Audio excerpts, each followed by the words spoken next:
Hello brothers and sisters, welcome to my channel ಮನೆ ಊಟ ಕುಕ್ಕಿಂಗ್ಗೆ ತಮ್ಮೆಲ್ರಿಗೂ ಸ್ವಾಗತ. ಎಲ್ಲರೂ ಚೆನ್ನಾಗಿರಬೇಕು, ಅದರಲ್ಲಿ ನಾವು ಇರಬೇಕು. ಇವತ್ತು ನಾನು ನಿಮಗೆ ಮ್ಯಾಂಗೋ ಜಾಮ್ ಮಾಡೋದನ್ನು ತೋರ್ಸಕತ್ತೀನಿ.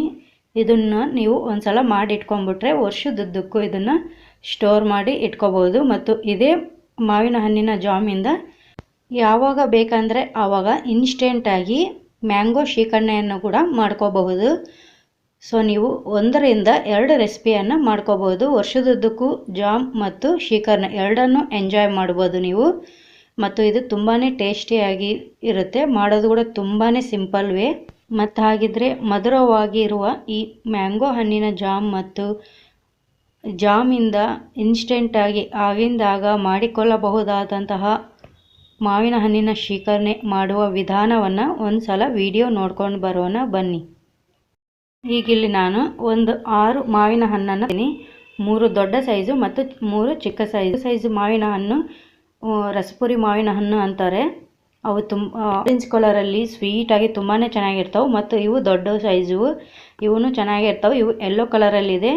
ಈ ಚಿಕ್ಕ ಸೈಜ್ ಮಾವಿನ ಹಣ್ಣು ಏನಕ್ಕೆ ತೊಗೊಂಡಿದ್ದೀನಿ ಅಂದರೆ ನಿಮಗೆ ಜಾಮ್ ಕಲರ್ಫುಲ್ಲಾಗಿ ಚೆನ್ನಾಗೇ ಇರುತ್ತೆ. ಇದನ್ನೇ ತೊಗೋಬೇಕಂತೇನಿಲ್ಲ, ನೀವು ಯಾವ ಬೇಕಾದರೂ ಮಾವಿನ ಹಣ್ಣು ತೊಗೋಬೋದು. ನಾನು ಇಲ್ಲಿ 2 ತರಹದ ಮಾವಿನ ಹಣ್ಣನ್ನು ತೊಗೊಂಡಿದ್ದೀನಿ ಮತ್ತು ಇವನ್ನ ಚೆನ್ನಾಗಿ ವಾಶ್ ಮಾಡ್ಕೊಂಡಿದ್ದೀನಿ. ಇವು ಟೋಟಲ್ ನಾನಿಲ್ಲಿ 3 kg ಅಷ್ಟು ಮಾವಿನ ಹಣ್ಣನ್ನು ತೊಗೊಂಡಿದ್ದೀನಿ. ಚೆನ್ನಾಗಿ ವಾಶ್ ಮಾಡ್ಕೊಂಡು ಇಟ್ಕೊಂಡಿದ್ದೀನಿ ಒಂದು ಪ್ಲೇಟಲ್ಲಿ. ನೀವು ಎಷ್ಟು ಥರದ ಮಾವಿನ ಹಣ್ಣು ಬೇಕಾದರೂ ತೊಗೋಬೋದು, ಅಥವಾ ಒಂದೇ ತರಹದ ಮಾವಿನ ಹಣ್ಣು ಬೇಕಾದರೂ ತೊಗೋಬೋದು. ನಾನಿಲ್ಲಿ 2 ತರಹದ ಮಾವಿನ ಹಣ್ಣನ್ನು ತೊಗೊಂಡಿದ್ದೀನಿ. ಈಗ ವಾಶ್ ಮಾಡಿಟ್ಕೊಂಡಿರುವ ಈ ಮಾವಿನ ಹಣ್ಣನ್ನು ಕಟ್ ಮಾಡಕತ್ತೀನಿ ನಾನು. ನೋಡಿ, ಈ ರೀತಿ ಕಟ್ ಮಾಡಿಕೊಂಡು ನಂತರ ಈ ರೀತಿ ಇಲ್ಲಿ ತೋರ್ಸಕತ್ತೀನಲ್ಲ, ಈ ರೀತಿ ಕಟ್ ಮಾಡ್ಕೊಳ್ರಿ. ಕ್ಯೂಬ್ಸ್ ಶೇಪಲ್ಲಿ ಕಟ್ ಮಾಡ್ಕೋಬೇಕು. ನಂತರ ಈಗ ಈ ಕಟ್ ಮಾಡ್ಕೊಂಡಿರುವ ಮಾವಿನ ಹಣ್ಣನ್ನು ಒಂದು ಪಾತ್ರೆಗೆ ಗುಜ್ಜನ್ನು ತೆಗೆದುಕೊಳ್ತಾ ಇದ್ದೀನಿ. ನೋಡಿರಿ, ನಾನು ಈ ರೀತಿ ಒಂದು ಸ್ಪೂನ್ನ ಸಹಾಯದಿಂದ ತೆಕ್ಕೊಳ್ರಿ. ಈಸಿ ಆಗುತ್ತೆ, ನಿಮಗೆ ಕೆಲಸ ಫಾಸ್ಟ್ ಆಗುತ್ತೆ ಮತ್ತು ಗುಜ್ಜು ನೀಟಾಗಿ ಬಂದುಬಿಡುತ್ತೆ ನಿಮಗೆ. ನೋಡಿ, ಅದೇ ರೀತಿ ಮತ್ತೊಂದು ಮಾವಿನ ಹಣ್ಣಿನ ಪೀಸ್ ಕಟ್ ಮಾಡೋದನ್ನು ತೋರ್ಸಕತ್ತೀನಿ. ಇಲ್ಲಿ ತೋರ್ಸಕತ್ತೀನಲ್ಲ, ಇದೇ ರೀತಿ ಕಟ್ ಮಾಡ್ಕೊಳ್ರಿ. ಈ ರೀತಿ ಕಟ್ ಮಾಡ್ಕೊಂಡ ನಂತರ ಒಂದು ಸ್ಪೂನ್ನ ತಗೊಂಡು ಆ ಸ್ಪೂನ್ನ ಸಹಾಯದಿಂದ ಈ ರೀತಿ ನೀಟಾಗಿ ತೆಕ್ಕೋಬೇಕು ಗುಜ್ಜನ್ನು. ಸ್ಪೂನ್ನ ಸಹಾಯದಿಂದ ನೀವು ಈ ರೀತಿ ತೆಕ್ಕೊಂಡ್ರೆ ಹಣ್ಣೆಲ್ಲ ಚೆನ್ನಾಗಿ ನೀಟಾಗಿ ಬಂದುಬಿಡುತ್ತೆ ನಿಮಗೆ ಈಸಿಯಾಗಿ. ಈಗ ನೋಡಿರಿ, ಎಲ್ಲ ಹಣ್ಣಿನ ಗುಜ್ಜನ್ನು ನಾನು ಒಂದು ಪಾತ್ರೆಗೆ ತೆಕ್ಕೊಂಡಿದ್ದೀನಿ. ಈ ರೀತಿ ತೆಕ್ಕೊಂಡಿದ್ದೀನಿ. ಈಗ ಒಂದು ಮಿಕ್ಸರ್ ಬೌಲನ್ನು ತಗೊಂಡು ರೆಡಿ ಮಾಡಿಟ್ಕೊಂಡಿರುವ ಮಾವಿನ ಹಣ್ಣಿನ ಗುಜ್ಜನ್ನು ಮಿಕ್ಸರ್ ಬೌಲ್ಗೆ ಹಾಕ್ಕೋಬೇಕು. ಈಗ ಇದನ್ನು ಮುಚ್ಚಳ ಮುಚ್ಚಿ ಗ್ರೈಂಡ್ ಮಾಡ್ಕೊಳ್ರಿ. ಫೈನ್ ಪೇಸ್ಟಾಗಿ ಗ್ರೈಂಡ್ ಮಾಡ್ಕೋಬೇಕು. ಇಲ್ಲಿ ನೋಡಿರಿ, ತೋರ್ಸಕತ್ತೀನಲ್ಲ, ಈ ರೀತಿ ಫೈನ್ ಪೇಸ್ಟಾಗಿ ಗ್ರೈಂಡ್ ಮಾಡ್ಕೊಳ್ರಿ. ಇಲ್ಲಿ ನೋಡಿರಿ, ತೋರ್ಸಕತ್ತೀನಿ ಎಷ್ಟು ನುಣ್ಣಗೆ ಮಾಡ್ಕೊಂಡಿದ್ದೀನಿ. ನೋಡಿರಿ, ಈ ರೀತಿ ನುಣ್ಣಗೆ ಇರಬೇಕು ನಿಮಗೆ. ನೋಡಿರಿ, ಫೈನ್ ಪೇಸ್ಟ್ ಥರ ಈ ರೀತಿ ನುಣ್ಣಗೆ ಮಾಡಿಕೊಂಡು ಈಗ ಇದನ್ನು ಗ್ಯಾಸಿನ ಮೇಲೆ ಒಂದು ಕಡಾಯನ್ನು ಇಟ್ಕೊಳ್ರಿ. ನಾನ್ ಸ್ಟಿಕ್ ಕಡಾಯಿ ಆದರೆ ಚೆನ್ನಾಗಿರುತ್ತೆ. ಅದರಲ್ಲಿ ಈ ರುಬ್ಬಿಟ್ಕೊಂಡಿರುವ ಎಲ್ಲ ಮಾವಿನ ಹಣ್ಣನ್ನು ಗುಜ್ಜನ್ನು ಹಾಕ್ಕೋಬೇಕು. ಹಾಕ್ಕೊಂಡು ಈಗ ಮೀಡಿಯಮ್ ಟು ಹೈ ಫ್ಲೇಮಲ್ಲಿ ಕೈ ಬಿಡದೆ ಮಿಕ್ಸ್ ಮಾಡ್ಕೊಳ್ತಾ ನೀವು ಇದನ್ನು ಕುಕ್ ಮಾಡ್ಕೋಬೇಕಾಗುತ್ತೆ. ಕೈ ಬಿಡಬಾರ್ದು, ಕೈ ಬಿಟ್ಟರೆ ತಳ ಹಿಡ್ಕೊಳ್ಳುತ್ತೆ. ಸೊ ಹಂಗಾಗಿ ನೀವು ಮೀಡಿಯಮ್ ಟು ಹೈ ಫ್ಲೇಮಲ್ಲೇ ಮಿಕ್ಸ್ ಮಾಡ್ಕೊಳ್ತಾ ಚೆನ್ನಾಗಿ ಕುಕ್ ಮಾಡ್ಕೊಳ್ರಿ. ಈಗ ನೋಡಿರಿ, ಮಾವಿನ ಹಣ್ಣು ಗುಜ್ಜು ನಿಮಗೆ ಫಸ್ಟ್ನಲ್ಲೇ ತೋರ್ಸಕತ್ತೀನಿ. ಫಸ್ಟಿಗೆ ಲಾಸ್ಟಿಗೆ ಹೇಗೆ ವ್ಯತ್ಯಾಸ ಇರುತ್ತೆ ಅಂತ ತೋರ್ಸಕತ್ತೀನಿ. ನೋಡಿರಿ, ಇಲ್ಲಿ ಒಂದು ಸ್ವಲ್ಪ ಪ್ಲೇಟಲ್ಲಿ ನಾನು ಗುಜ್ಜನ್ನು ಹಾಕಿದ್ದೀನಿ. ಅದು ಈಗ ಫಾಲ್ ಆಗ್ತಾಯಿದೆ. ನೋಡಿರಿ, ಯಾವ ರೀತಿ ಫಾಲ್ ಆಗ್ತಾಯಿದೆ ಅಂತ. ಮತ್ತು ಬರೀ ನೀರಿನ ಅಂಶನೇ ಜಾಸ್ತಿ ಇದೆ ಮತ್ತು ಅದು ಇಳಿತಾ ಇದೆ ಕೆಳಗಡೆ. ಫಸ್ಟಲ್ಲಿ ನಿಮಗೆ ಈ ರೀತಿ ಇರುತ್ತೆ ನಿಮಗೆ, ಮತ್ತು ಕೊನೆಯಲ್ಲಿ ಹೇಗಿರುತ್ತೆ ಅಂತ ನಿಮಗೆ ತೋರಿಸ್ತೀನಿ. ನೋಡಿರಿ, ಅದು ಜಾರ್ತಾ ಇದೆ ನಿಮಗೆ ಮಾವಿನ ಹಣ್ಣು ಗುಜ್ಜು.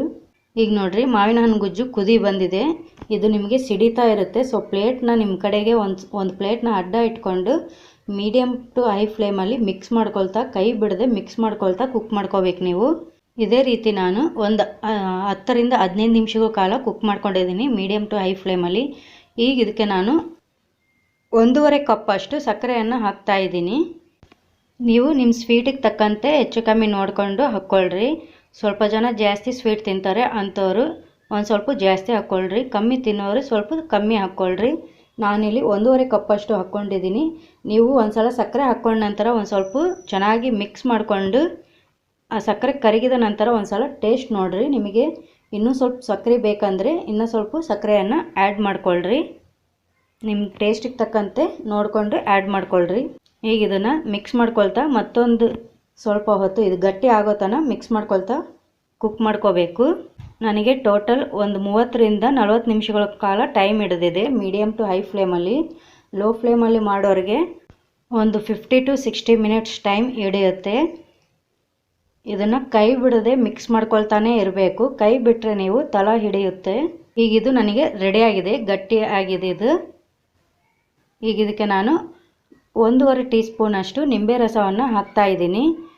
ನಿಂಬೆ ರಸ ಏನಕ್ಕೆ ಹಾಕ್ತಾರೆ ಅಂದರೆ ಇದು ನಾವು ಜಾಮ್ ಮಾಡಿರ್ತೀವಲ್ಲ ಆ ಕನ್ಸಿಸ್ಟೆನ್ಸಿನ ಮೇಂಟೈನ್ ಮಾಡುತ್ತೆ ಮತ್ತು ಟೇಸ್ಟ್ನು ಎನ್ಹ್ಯಾನ್ಸ್ ಮಾಡುತ್ತೆ ಮತ್ತು ಪ್ರಿಸರ್ವೇಟಿವ್ ಥರನೂ ಕೆಲಸ ಮಾಡುತ್ತೆ. ಸೊ ಅದಕ್ಕೆ ನಿಂಬೆ ರಸವನ್ನು ಆ್ಯಡ್ ಮಾಡ್ಕೊಳ್ತಾ ಇದ್ದೀವಿ ಇಲ್ಲಿ ನಾವು. ನೀವು 1 ವರ್ಷದ ತನಕ ಈ ಜಾಮ್ನ ಪ್ರಿಸರ್ವ್ ಮಾಡಿ ಇಟ್ಕೋಬೋದು. ಸೊ ಪ್ರಿಸರ್ವೇಟಿವ್ ಥರ ನಿಂಬೆ ರಸ ನಿಮಗೆ ಕೆಲಸ ಮಾಡುತ್ತೆ.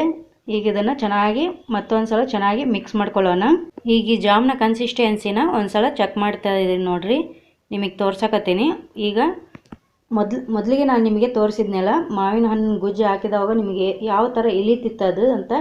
ಈಗ ನೋಡಿರಿ ಅದು ಒಂದೇ ಕಡೆ ಸ್ಟಿಕ್ಕಾಗಿ ಕುಂತಿದೆ ಮತ್ತು ಸುತ್ತವರೆದು ನಿಮಗೆ ನೀರಿನ ಅಂಶನೂ ಕಾಣ್ತಾ ಇಲ್ಲ ನೋಡಿರಿ.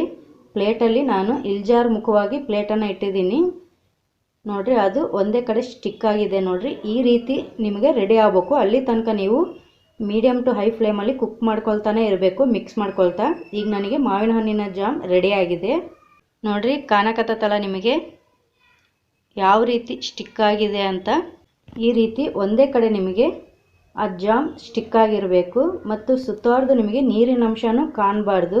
ಈ ಥರ ಇದ್ದಾಗ ಮಾತ್ರ ನಿಮಗೆ ಮಾವಿನ ಹಣ್ಣಿನ ಜಾಮ್ ರೆಡಿಯಾಗಿದೆ ಅಂತ ಅರ್ಥ. ಈಗ ಈ ಫ್ಲೇಮ್ನ ಆಫ್ ಮಾಡಿಕೊಂಡು ನಾವು ತಣ್ಣಗಾಗೋದಕ್ಕೆ ಬಿಡೋಣ. ಈಗ ನೋಡಿ ಇದು ತಣ್ಣಗಾಗಿದೆ. ಈ ಕನ್ಸಿಸ್ಟೆನ್ಸಿಯಲ್ಲಿ ಇರಬೇಕು ನಿಮಗೆ ಮ್ಯಾಂಗೋ ಜಾಮು.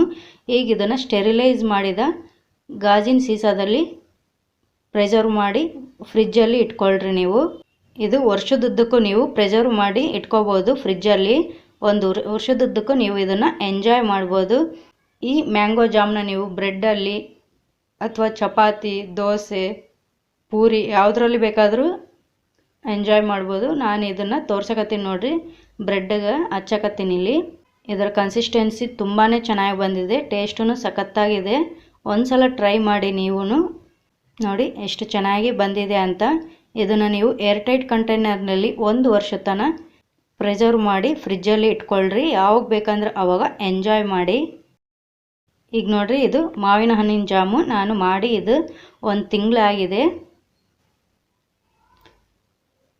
ಫಸ್ಟಿಗೆ ನಾನು ಮಾವಿನ ಹಣ್ಣಿನ ಜಾಮ್ ಮಾಡಿದಾಗ ಯಾವ ಹದದಲ್ಲಿತ್ತೋ ಅದೇ ಹದದಲ್ಲಿದೆ ನೋಡಿರಿ. 1 ತಿಂಗಳಾದ್ರೂ ನಿಮಗೆ ಇದು ಗಟ್ಟಿ ಆಗೋದೇ ಇಲ್ಲ. ಒಂದು ವೇಳೆ ನಿಮಗೆ ಗಟ್ಟಿ ಆದರೆ ನಿಮಗೆ ಅದರಲ್ಲಿ ಬೇರೆ ಸಪ್ರೇಟಾಗಿ ನಿಮಗೆ ಎಷ್ಟು ಬೇಕೋ ಅಷ್ಟು ತೆಕ್ಕೊಂಡು ಒಂದು ಬೌಲಲ್ಲಿ 1-2 ಟೇಬಲ್ ಸ್ಪೂನಷ್ಟು ಬಿಸಿ ನೀರನ್ನು ಮಿಕ್ಸ್ ಮಾಡ್ಕೊಳ್ರಿ. ನಿಮಗೆ ಯಾವ ಹದದಲ್ಲಿ ಬೇಕೋ ಆ ಹದದಲ್ಲಿ. ಗಟ್ಟಿ ಆದರೆ ಮಾತ್ರ. ಈಗ ಇದರಿಂದ ನಾನು ಶೀಕರಣೆ ಮಾಡೋದು ಹೇಗೆ ಅಂತ ತೋರ್ಸಕತ್ತೀನಿ. ನಾನಿಲ್ಲಿ ಮತ್ತೊಂದು ಬೌಲ್ಗೆ 4ರಿಂದ 5 ಟೇಬಲ್ ಸ್ಪೂನಷ್ಟು ಮಾವಿನ ಹಣ್ಣಿನ ಜಾಮನ್ನು ತೆಕ್ಕೊಂಡಿದ್ದೀನಿ. ಈಗ ಇದಕ್ಕೇನೆ ಅರ್ಧ ಸ್ಪೂನಷ್ಟು ಹಸಿ ಕೊಬ್ಬರಿ ಪೇಸ್ಟನ್ನು ಹಾಕ್ತಾಯಿದ್ದೀನಿ ಮತ್ತು 4 ಟೇಬಲ್ ಸ್ಪೂನ್ ಹಾಲು ಹಾಕ್ತಾಯಿದ್ದೀನಿ ಇಲ್ಲಿ. ಇದಕ್ಕೆ 1 ಚಿಟಿಕೆ ಅಷ್ಟು ಏಲಕ್ಕಿ ಪುಡಿ ಬೇಕಾದರೂ ಆ್ಯಡ್ ಮಾಡ್ಕೋಬೋದು ನೀವು. ಇಲ್ಲಿ ನೋಡಿರಿ ಅರ್ಧ ಸ್ಪೂನಷ್ಟು ಹಾಲಿನ ಕೆನೆಯನ್ನು ಹಾಕ್ತಾಯಿದ್ದೀನಿ. ಇದರಿಂದ ಟೇಸ್ಟ್ ಚೆನ್ನಾಗಿರುತ್ತೆ ನಿಮಗೆ ಶೀಕರಣೆಯದ್ದು. ಈಗ ಇದನ್ನು ಒಂದು ಸ್ವಲ್ಪ ಚೆನ್ನಾಗಿ ಮಿಕ್ಸ್ ಮಾಡ್ಕೊಳ್ಳೋಣ. ಈ ಹಾಲು, ಹಸಿ ಕೊಬ್ಬರಿ ಮತ್ತು ಏಲಕ್ಕಿ ಪುಡಿ ಎಲ್ಲನೂ ಚೆನ್ನಾಗಿ ಒಂದು ಸಲ ಮಿಕ್ಸ್ ಆಗಬೇಕು. ನಾನು ಇಲ್ಲಿ ಏಲಕ್ಕಿ ಪುಡಿ ಹಾಕಿಲ್ಲ, ನಿಮ್ಮ ಕಡೆ ಇದ್ದರೆ ಹಾಕ್ಕೊಳ್ರಿ, ಟೇಸ್ಟ್ ಇನ್ನೂ ಚೆನ್ನಾಗಿರುತ್ತೆ. ನಿಮಗೆ ಯಾವ ಕನ್ಸಿಸ್ಟೆನ್ಸಿಲಿ ಬೇಕೋ ಆ ಕನ್ಸಿಸ್ಟೆನ್ಸಿಲಿ ಬರೋ ತನಕ ನೀವು ಹಾಲನ್ನು ಹಾಕ್ಕೊಳ್ರಿ.